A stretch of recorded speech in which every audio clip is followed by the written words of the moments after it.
Hello students, आज हम लोग एक फिजिक्स का बेहतरीन कंसेप्ट और चैप्टर बोल सकते हैं। उस चैप्टर में बहुत सारे कंसेप्ट्स आएंगे। उन चैप्टर्स की हम बात करेंगे, उन कंसेप्ट्स की हम बात करेंगे। और वो चैप्टर का नाम है आपका सिंपल हार्मोनिक मोशन। तो हेडिंग डालते हैं, हम लोग स्टार्ट करते हैं। अच्छा, सिंपल हार्मोनिक मोशन हम स्टार्टिंग से जीरो से टॉप लेवल तक धीरे धीरे आगे लेके जाएंगे। तो बात करते हैं हम लोग आज simple harmonic motion.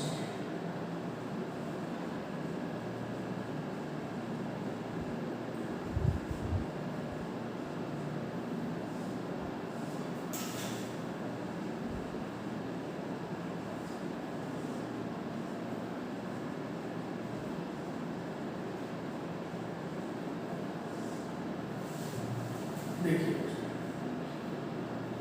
Simple harmonic motion क्या होता है। सिंपल सा, जिस तरीके से हमने यूनिफॉर्म सर्कुलर मोशन पढ़ा था, उसी का ही एक अपडेटेड वर्जन है। इसको पढ़ने से पहले हमें कुछ और मोशन को डिफाइन करने होते हैं। जिस तरीके से हमने जब काइनेमेटिक्स स्टडी करी तो रेक्टिलिनियर मोशन पढ़ा, मोशन अंडर ग्रेविटी पढ़ा, प्रोजेक्टाइल मोशन पढ़ा, है ना। इस तरीके से और भी बहुत सारे मोशन होते हैं। हम लोग अभी हाल फिलहाल जो बात करेंगे वो करेंगे सिंपल हार्मोनिक मोशन की। इसकी शुरुआत जो हम करेंगे वो करेंगे पीरियोडिक मोशन से।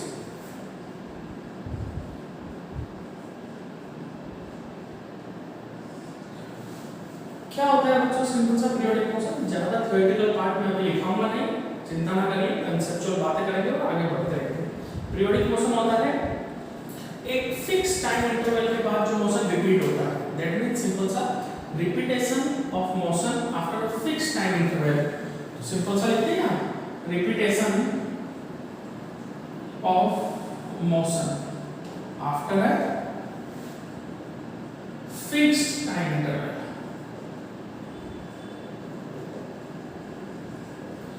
एग्जांपल्स की बात करें बच्चों, डेली लाइफ के एग्जांपल देखिए। आपका जो भी कंटिन्यूअस रूटीन है, सुबह आप उठते हैं, उठ करके नहा धो करके तैयार होकर के 9 बजे आप अपनी ड्यूटी करते हैं। अगले दिन फिर उठते हैं सेम टाइम पे नहाते धोते हैं, फिर अपनी 9 बजे ड्यूटी करते हैं। यानी कंटिन्यूअसली ये प्रोसेस चल रहा है। तो ये periodic motion fix time interval के बाद। जैसे आप लोग स्टूडेंट हो तो आपका रूटीन है कि 9 से 2 बजे तक मुझे क्लास लेना है, तो आप 9 से 2 बजे तक क्लास लेते हैं। फिर अगले दिन वापस 9 से 2 बजे तक क्लास लेते हैं, उसके अगले दिन 9 से 2 बजे तक क्लास लेते हैं। फिक्स टाइम इंटरवल के अंदर आपका रिपीटेशन हो रहा है, तो पीरियोडिक मोशन। ऐसे ही कुछ अच्छे एग्जांपल हम देखते हैं, जैसे revolution of earth around sun. Sun के चारों तरफ जो अर्थ रिवॉल्व कर रही है, फिक्स टाइम इंटरवल में करती है, पीरियोडिक मोशन। दूसरा, motion of hands of clock घड़ी की जो सुई है वो घूमती है, एक फिक्स टाइम इंटरवल में घूमती है ना। तो motion of hands of clock यानी कि जो भी फिक्स टाइम इंटरवल के अंदर मोशन होगा वो पीरियोडिक मोशन होगा। That's all. अब आगे की तरफ बढ़ते हैं बच्चों। पीरियोडिक मोशन का एक अच्छा सा पार्ट होता है हार्मोनिक मोशन। कौन सा मोशन? Harmonic motion. क्या होता है हार्मोनिक मोशन? ध्यान से सुनो। हार्मोनिक मोशन क्या होता है बच्चों? अगर कोई भी पार्टिकल अपनी मीन पोजीशन के अबाउट, मीन पोजीशन कौन सी होती है बच्चों? जहां पे नेट फोर्स 0 होता है एंड नेट टॉर्क 0 होता है ना, यानी कि इक्विलिब्रियम पोजीशन बोलते। मैकेनिक्स में हम लोग पढ़ चुके हैं इक्विलिब्रियम पोजीशन क्या होती है। तो कोई भी पार्टिकल अगर इक्विलिब्रियम पोजीशन में है, यानी what is the meaning of equilibrium position? Net force 0 and net torque 0। जो पार्टिकल अपनी मीन पोजीशन के about to and fro motion करता है, टू एंड फ्रो मोशन, ये मीन पोजीशन, इस मीन पोजीशन से इधर मोशन और इधर मोशन, ठीक है, ऐसे चलता रहता है। ये कहलाता है हार्मोनिक मोशन। मजेदार बात क्या है हार्मोनिक मोशन की? ध्यान से सुनो। अपनी मीन पोजीशन MP लिख रहा हूं बच्चों, मीन पोजीशन से इधर चला पार्टिकल, यानी यहां पे आया, यानी कि यहां से इधर गया, फिर वापस मीन पोजीशन की तरफ आया। मीन पोजीशन पे रुका नहीं है, मीन पोजीशन से वापस उतना ही इधर डिस्प्लेसमेंट हुआ जितना इधर हुआ था। फिर यहाँ पे रुका, रुकने के बाद वापस इधर आया। यानी अगर आप देखो तो यहाँ से यहाँ तक गया, फिर यहाँ से यहाँ तक आया, फिर यहाँ से यहाँ तक गया, फिर यहाँ से यहाँ तक आया, यानी कंप्लीट एक साइकिल इसने किया है। किस तरीके से साइकिल किया है अभी सर्कुलर मोशन से हम इसको समझेंगे। मैं बस अभी क्या बताना चाह रहा हूँ कि अगर कोई भी मोशन तो फिक्स्ड लिमिट हो गई पहली बात, तो फिक्स्ड लिमिट कर रहा हो, ऑक्सिलेट कर रहा है, तो उसको बोलेंगे हार्मोनिक मोशन, ठीक है ना। तो ये याद रखना चाहिए बच्चों कि फिक्स्ड लिमिट के अराउंड ही ये इस तरीके से टू एंड फ्रो मोशन करेगा। ऐसे नहीं है कि इधर तो 10 मीटर चल गया और मीन पोजीशन से इधर 4 मीटर चला, हाँ, या इधर चल गया 2 मीटर और इधर चल गया 3 मीटर, ऐसे नहीं, जितना इधर चला उतना ही इधर चला, ठीक है। तो ये कहलाएगा हार्मोनिक मोशन। अगर आप देख पा रहे हो तो मैं इनडायरेक्टली ये बोलना चाह रहा हूं कि पीरियोडिक मोशन जो है, अगर वो पीरियोडिक मोशन इस कंडीशन को फॉलो कर रहे हैं, कौन सी कंडीशन, कि सेंट्रल पोजीशन से टू एंड फ्रो मोशन हो रहा है, सेंट्रल पोजीशन से राइट एंड लेफ्ट साइड में इस तरीके से ऑक्सीलेशन हो रहा है, तो वो सारे के सारे पीरियोडिक मोशंस क्या कहलाएंगे, हार्मोनिक। लेकिन कौन से पीरियोडिक मोशन, जो फिक्स्ड लिमिट के अराउंड होंगे, जैसे रिवॉल्यूशन आर्ट में टाइम पीरियड तो फिक्स है, फिक्स टाइम इंटरवल में पूरा साइकिल करेगा, लेकिन टू एंड फ्रो मोशन नहीं है, तो ये तो पीरियोडिक हुआ, हार्मोनिक नहीं हुआ। हार्मोनिक है कि टू एंड फ्रो। एग्जांपल है टू एंड फ्रो का, जैसे पेंडुलम, ठीक है, पेंडुलम को आपने थोड़ा सा डिस्प्लेस करके छोड़ दिया, तो क्या होगा, ये पेंडुलम इस तरीके से इधर और इधर ऑक्सीलेट करता रहेगा। स्प्रिंग, ये स्प्रिंग ब्लॉक कनेक्टेड है, ठीक है, ये ब्लॉक कनेक्टेड, ये सपोज इसकी मीन पोजीशन, आपने इसको खींच करके फोर्स लगा करके थोड़ा सा डिस्प्लेस करके छोड़ दिया, तो क्या करेगा, मीन पोजीशन का ऑक्सीलेट होता है, हार्मोनिक मोशन।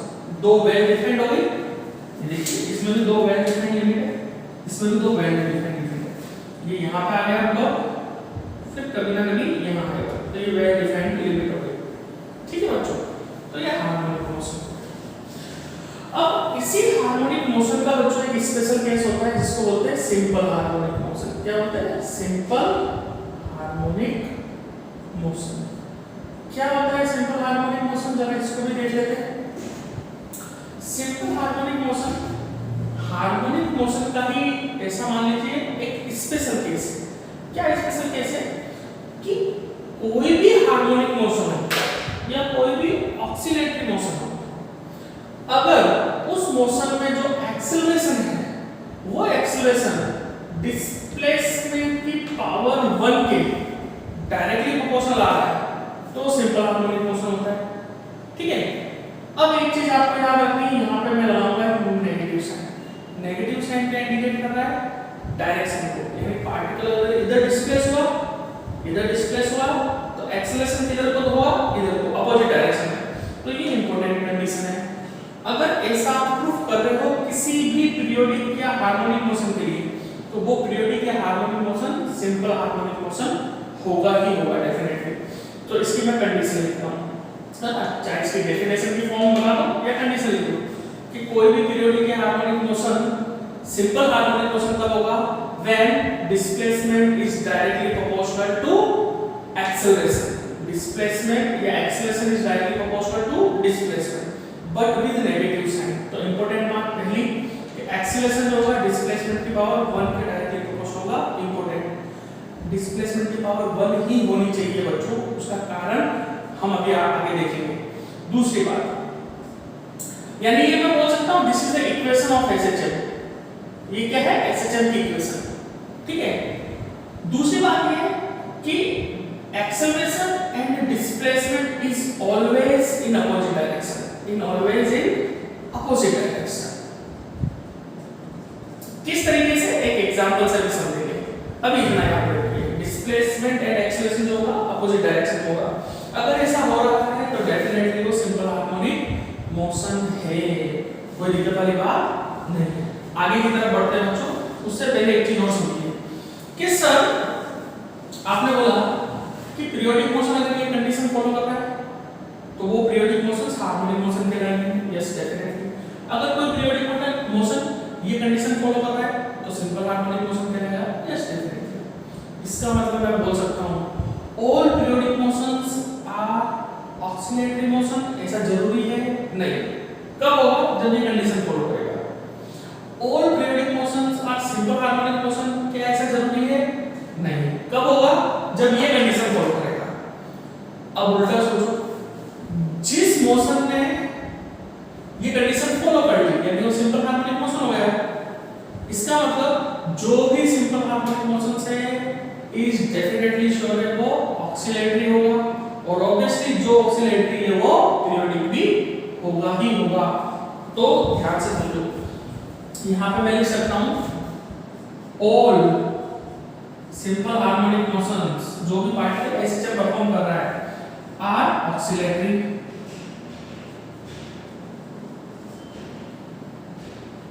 जितने भी सिंपल हार्मोनिक मोशन होंगे वो ऑक्सिलेटरी मोशन होगा। All oscillatory motions are periodic. ये भी बात समझ में आ गई। पर ऑल पीरियोडिक आर ऑक्सिलेटरी या सिंपल हार्मोनिक नहीं, not sure. If following these conditions then definitely these periodics are simple harmonic or oscillatory. That's all. अब बच्चों समझो इस कंडीशन के बारे में 2 मिनट चर्चा कर लेते हैं।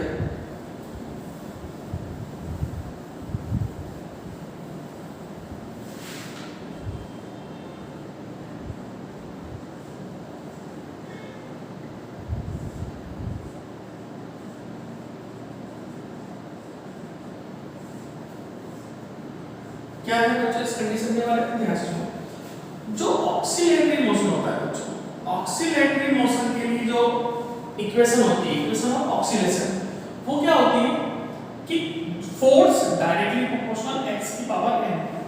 अब फोर्स लिख दिया तो डेफिनेटली मास तो कांस्टेंट है, तो मास इनटू एक्सीलरेशन लिखेंगे तो मास तो कांस्टेंट, उसको डायरेक्टली प्रोपोर्शनल में भेज दो।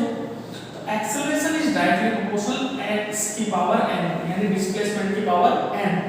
ये सिंपल से होती है इक्वेशन ऑफ ऑक्सीलेशन। ये क्या है? Equation of oscillation.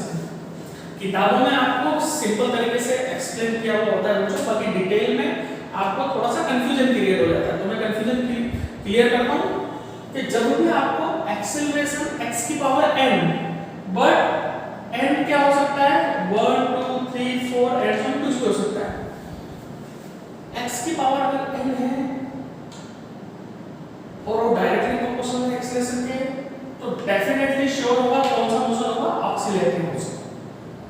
अब इसका एक स्पेशल केस बन गया, अगर n 1 के बराबर है, n की पावर 1 के बराबर है, सॉरी x की पावर n और n की वैल्यू 1 के बराबर है, इसका मतलब acceleration is directly proportional x की पावर 1। तो ये इक्वेशन बन गई क्या? SHM की इक्वेशन, कंडीशन ऑफ SHM या इक्वेशन ऑफ SHM। अच्छा, माइनस साइन क्या शो करेगा? माइनस तो डायरेक्शन को शो करेगा, वो भी हम सीख लेंगे। तो ये याद रखना है बच्चों, x की जगह पे पावर 2 आ गई, 3 आ गई, 4 आ गई, कुछ भी आ गई, पूरी फिजिक्स में कहीं पे भी, तो एक्सेलरेशन x की पावर n अगर कहीं पे भी दिखा तो डेफिनेटली ऑक्सिलेटरी है। पर SHM होगा या नहीं, वो कैसे पता चलेगा? x की पावर अगर 1 लेके आ गया तो होगा, अदरवाइज SHM नहीं होगा। इतनी तो आपको चीजें आनी चाहिए बच्चों। अब आगे की तरफ बढ़ते हैं। यहाँ तक कोई दिक्कत हो तो देखिए, पॉज कर लीजिएगा, नोट कर लीजिएगा, आगे की तरफ बढ़ते हैं।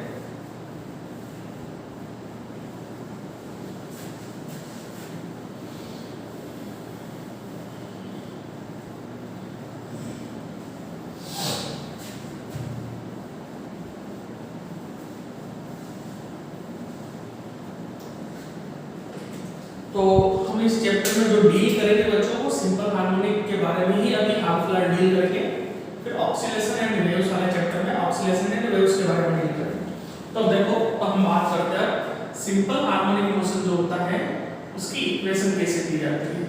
उसकी इक्वेशन दी जाती है बच्चों y = a sin omega t plus phi से। अभी इनके बारे में डिटेल एनालिसिस करेंगे बच्चों, पर अभी हाल फिलहाल समझो कि ये कहां से है कैसे है, उसमें भी आपको एंट्री नहीं लेने का है। इसके बारे में मैं बता दूंगा, वो अलग बात है। अभी देखो, अभी आप क्या करते हैं, y equals to a sin omega t plus five. सुनो बच्चों, a y क्या होता है, y होता है इंस्टेंटेनियस डिस्प्लेसमेंट। इंस्टेंटेनियस मतलब किसी टाइम t पर जो डिस्प्लेसमेंट होगा, t इक्वल्स टू 1 पर, t इक्वल्स टू 2 पर ये वैल्यू चेंज होती जाएगी, तो डिस्प्लेसमेंट की वैल्यू चेंज होती जाएगी। a होता है बच्चों एम्पलीट्यूड। क्या होता है बच्चों, एम्पलीट्यूड। क्या होता है एम्पलीट्यूड, अभी इसके बारे में देखेंगे। ओमेगा यूनिफॉर्म सर्कुलर मोशन में हम स्टडी कर चुके हैं। क्या होगा, एंगुलर फ्रीक्वेंसी, वहां एंगुलर वेलोसिटी बोला था, यहां एंगुलर फ्रीक्वेंसी बोल देंगे। फाई जो होता है बच्चों, इसको बोलते हैं इनिशियल फेज। क्या बोलते हैं, इनिशियल फेज। इसका एक नाम और है, अच्छी बुक्स आप पढ़ोगे, इरोडो वगैरह आप बुक्स देखोगे तो इरोडो के अंदर इपॉक करके भी लिखा हुआ है, epoch. Initial phase, initial phase मतलब t equals to 0 time particle कहां था, ठीक है। अभी कैसा है इक्वेशन, उसको देखते हैं। सुनो, इंपॉर्टेंट बात, क्या इंपॉर्टेंट बात है, SHM is simply a uniform circular motion. SHM is the best example of uniform circular motion. जो यूनिफॉर्म सर्कुलर मोशन आप पढ़ के आए बच्चों, उसी का सबसे बेस्ट एग्जांपल है सिंपल हार्मोनिक मोशन। या यूं बोल दो, जो यूनिफॉर्म सर्कुलर मोशन होगा वो सिंपल हार्मोनिक मोशन ही हो है। किस तरीके से, देखो, अगर मान लो बच्चों कोई particle initially t equals to 0 time पे यहां से चलना शुरू हुआ, किससे, सर्कुलर पाथ में, तो चलता चलता चलता वो यहां पहुंचेगा, इस तरीके से वो पूरा एक साइकिल कंप्लीट करेगा। इतनी बात हम जानते हैं, ठीक है बच्चों। अब जब यहां आ जाएगा पूरा एक साइकिल हो जाएगा, यहां से एक क्वाड्रेंट पूरा किया तो टोटल टाइम का 1/4 टाइम लगेगा। यहां से यहां आया तो टोटल टाइम का आधा टाइम लगेगा, है ना। आप इस तरीके से याद रखा करो, जैसा मैं आपको सिखा रहा हूं। 0 से चलना शुरू हुआ, t/4, एक t/4, 2 t/4, 2 t/4 का मतलब t/2 हो गया।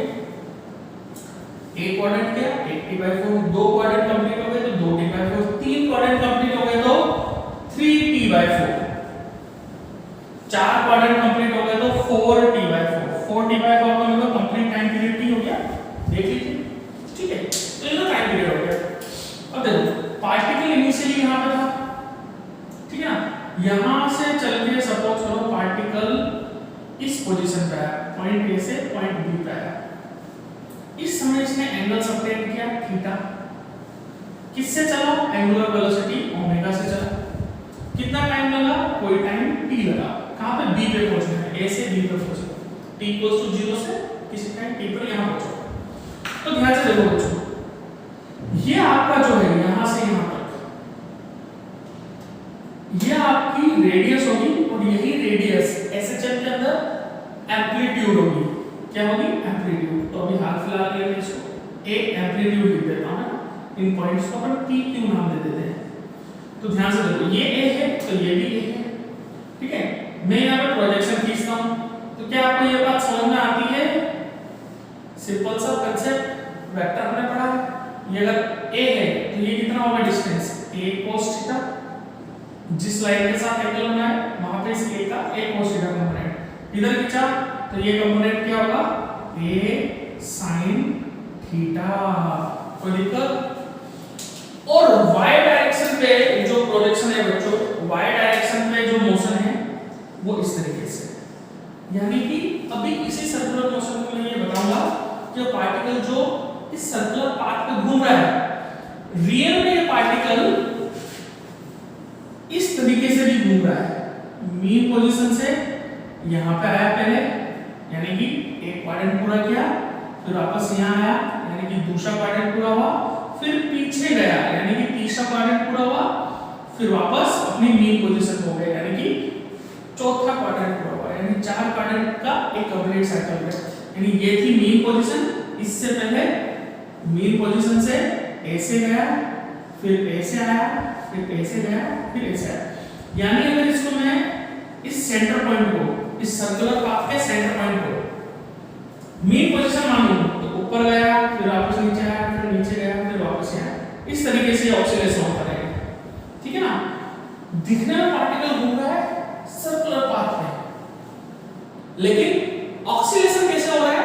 इस तरीके से, सिंपल हार्मोनिक की तरह। इसका मैं भी आपको डायग्राम भी बना के बताऊंगा एसएचएम के साथ कनेक्ट करके। पर अभी आप समझो simple harmonic motion circular motion का बेस्ट एग्जांपल। यानी कि ये जो पार्टिकल है इसका y डायरेक्शन में डिस्प्लेसमेंट कितना हुआ? इतना, ठीक है। और यही इक्वेशन बनती है y equals to a sin theta, ठीक है। एंड हमें पता है थीटा क्या होता है? Omega into t।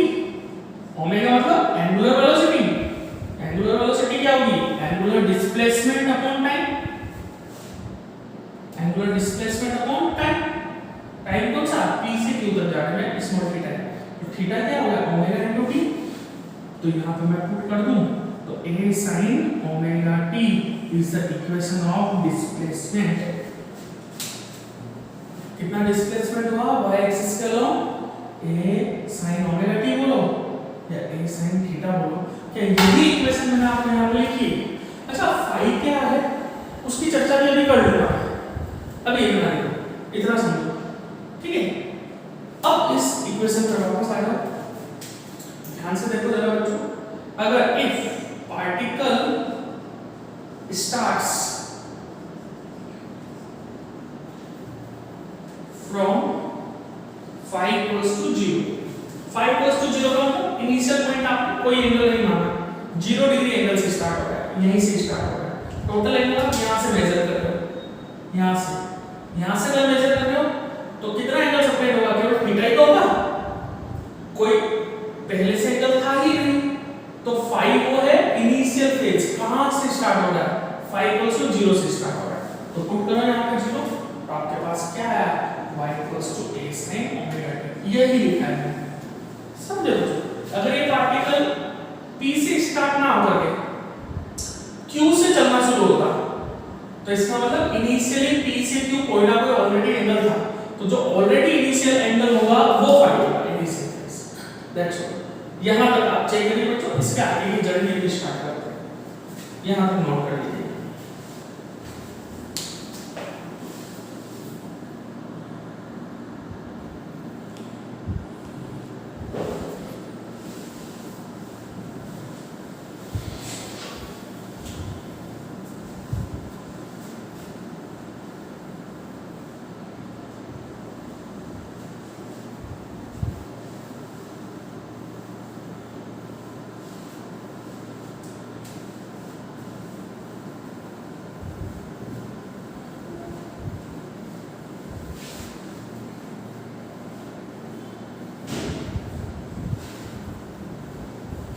देखिए बच्चों, uniform circular motion simple harmonic motion का बेस्ट एग्जांपल क्यों है उसको देखते हैं। हमें एक बात समझ में आ गई कि अगर मैं मैथमेटिकल इक्वेशन निकालूं तो एसएचएम की इक्वेशन आई y equals to a sin omega t। Clear? इसी को हम थोड़ा ग्राफ से देखते हैं। अब मुझे पता है कि a sin ओमेगा t यानी जो डिस्प्लेसमेंट का ग्राफ आ रहा है वो कौन सा कर्व आ रहा है? Sine curve. तो जरा देखते हैं यूनिफॉर्म सर्कुलर मोशन से साइन कर्व बनता है या नहीं बनता है। देखो ऐसे चले, ये पार्टिकल सर्कुलर पाथ में घूम रहा है, इनिशियली यहां पे था, है ना। क्या करो बच्चों, y एक्सिस के अलोंग डिस्प्लेसमेंट चाहिए तो y एक्सिस के पैरेलल एक लाइन खींच। रियल में यही लाइन है, यहीं पे पार्टिकल का मीन पोजीशन के बाद ऑक्सीलेशन हो रहा है। समझने के लिए उसको हम आगे बना रहे हैं। देखो पार्टिकल इनिशियली यहां पे था, यानी कि यहां से चलना शुरू हुआ, ठीक है बच्चों। कुछ समय बाद में यहां आया, यानी कि कुछ ना कुछ एंगल सबटेंड किया। एंगल सबटेंड किया मतलब पार्टिकल की पोजीशन थोड़ी दूर हुई। तो कैसे बनाएंगे हम? साइन कर्व देखो, प्रोजेक्शन खींच दो, ये पहली पोजीशन, यहां प्रोजेक्शन खींचो, आगे बढ़ाते जाओ, ये पार्टिकल मतलब यहां बस में। फिर पार्टिकल कहां पे आया? टॉप पे आया। अच्छा एक चीज ध्यान रखना बच्चों, जब यूनिफॉर्म सर्कुलर मोशन को एसएचएम से समझोगे तो पार्टिकल को आप एंटी क्लॉकवाइज ही घुमाइए, एक कंसेप्ट पकड़ के रखो, इधर एंटी क्लॉकवाइज घुमाइए, है ना। देखो तो पार्टिकल पहले यहां से यहां आया, है ना, फिर यहां से यहां आया, ठीक है। तो क्या करें, प्रोजेक्शन कीजिए, आगे क्यों बढ़ाया, क्योंकि ये पॉइंट दूर है। फिर क्या हुआ, पार्टिकल इधर से ऐसे नहीं गया, यहाँ घूम रहा, ठीक है ना, ये ठीक। अब बार बार एंगल नहीं बनाएंगे बच्चों, थोड़ा कॉम्प्लिकेटेड हो जाएगा, डायग्राम अच्छा नहीं लगेगा। ये पॉइंट यहाँ आ गया, क्या करें, आगे बढ़ाया वापस पॉइंट, एंगल बढ़ाया, पोजीशन बढ़ा, ऐसे। फिर क्या हुआ, फाइनली यहाँ नहीं क्या जाएगा, यहाँ आया, प्रोजेक्शन बढ़ाया, यानी कि वापस यहाँ पे। आप अगर ध्यान से देख रहे हो बच्चों, ये पॉइंट्स को आप मिलाओगे तो आपको ऐसे कर्व मिलेगा। ये हाफ साइकिल कंप्लीट हो गया, ये क्या, एक हाफ साइकिल कंप्लीट हो गया, मीन पोजीशन के ऊपर हाफ साइकिल कंप्लीट हो गया, यहां से पार्टिकल यहां आ गया, इस तरीके से। अब अगर आगे की तरफ बढ़ोगे, एंगल और इंक्रीज हुआ 180 से ज्यादा, 180 से ज्यादा तो आपको पता है आगे की तरफ बढ़ जाएंगे, और एंगल इंक्रीज कर दो, यहां पहुंच दो 270, पार्टिकल और आगे बढ़ गए, और एंगल इंक्रीज करो 270 से ज्यादा, है ना। घूम ऐसे नहीं है बच्चों, ध्यान रखना है। पार्टिकल लेट सपोज यहां आ गया, आगे की तरफ बढ़, ये थोड़ा थोड़ा पॉइंट आगे बढ़ा, फिर क्या हुआ, यहां से पार्टिकल यहां आ गया वापस, यानी कि आगे की तरफ बढ़ जाओ, पॉइंट्स को मिलो,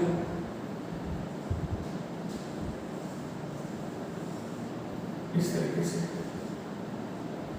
नाम लिखना चाहते हो नाम लिख दो, ये थर्ड पॉइंट, तो ये थर्ड पॉइंट, ये फोर्थ पॉइंट, तो ये फोर्थ पॉइंट, ये सिक्स पॉइंट, तो ये सिक्स पॉइंट, ये सेवन, ये सेवन, ये एट, ये एट। इनिशियल 0 से स्टार्ट किया था, तो ये 0 लिख दो, फिर वापस 9 वाला पॉइंट, तो 9। तो देखो जरा, यानी पार्टिकल ये घूमता ऐसे आ रहा है सर्कल में, है ना, बस प्रोजेक्शन खींचते हैं पॉइंट्स का आगे की तरफ बढ़ा करके। तो हमें क्या मिला, पार्टिकल घूम तो ऐसा रहा है, लेकिन परफॉर्म क्या कर रहा है, ऐसे चल, है ना। क्या यही इक्वेशन हमने लिखी थी कि y a sin omega t होगा, साइन कर्व है, इनिशियल केस कितना है 0, 0 मतलब ऑलरेडी कोई एंगल से नहीं चल रहा है, यहां से स्टार्ट करो, तो प्लस 0 कर दिया, omega t plus y equal to ऐसे। तो ये आपको याद रखना है बच्चों।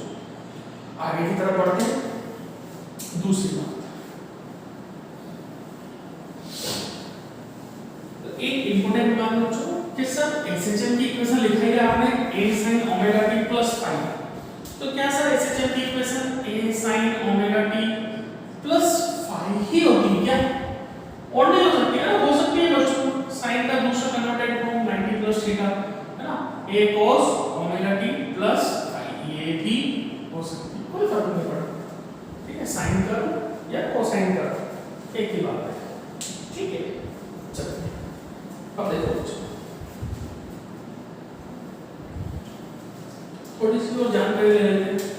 अगर फाई 0 है तो इक्वेशन क्या आएगी, a sin ओमेगा t, यानी कहां से शुरू हो रहा है, starting from initial point, if phi is 90 degree, ठीक है, तो करो y a sin omega t plus 90